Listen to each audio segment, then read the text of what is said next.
Hello and welcome to the Genuine Learning blog. My name is Melissa Galasso, and today we're going to talk about a recent proposal that came out of the Professional Ethics Executive Committee, or PEEC, related to tax services. Now, this is actually something we talked about a little bit when we talked about the IESBA version of this. This is an IESBA convergence project. And so in this scenario, we're going to be looking at the non-assurance services project that was taken on by IESBA with respect to tax services and how the AICPA is proposing alignment. Now, it is not perfect alignment, but it is an alignment.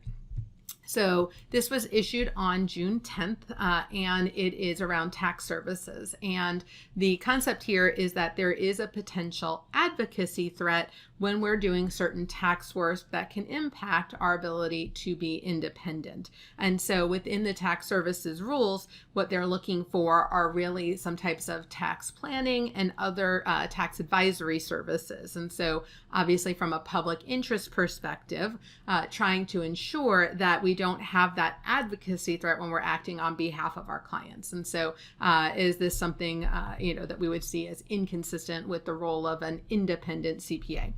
And so the current tax services interpretation explains when independence is impaired, and it provides a list of certain items around payment transmittal, representation in administrative procedures, power of attorneys, representation in court for an attest client.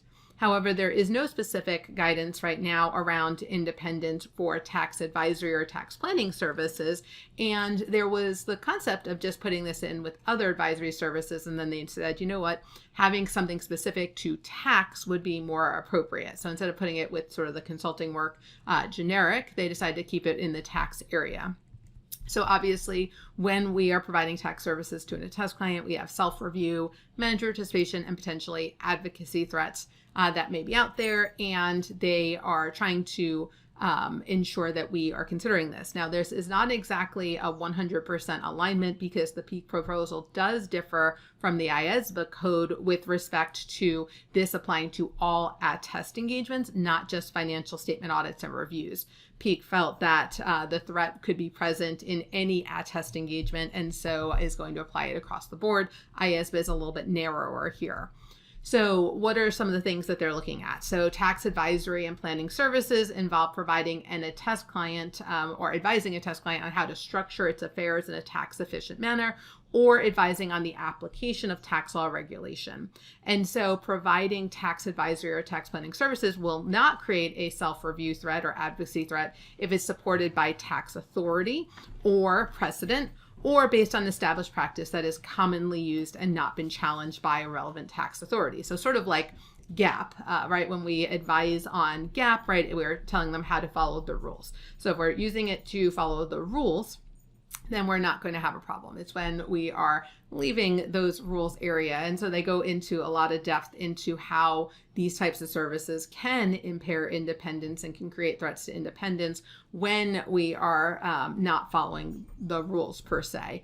And the recommended effective date is 1 year after it's published in the Journal of Accountancy, leaving times for that transition to make sure. However, early implementation would be permitted because, again, the IESBA rules.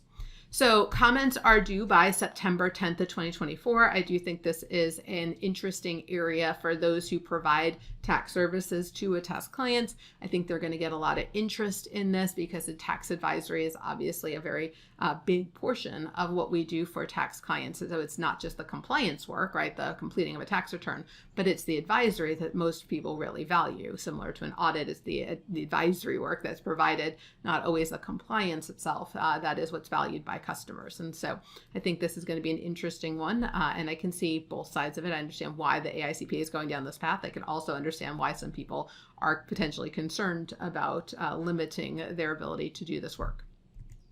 All right, so that's a wrap on this week's blog. I look forward to seeing you on a future blog. Have a great day, guys. Bye-bye.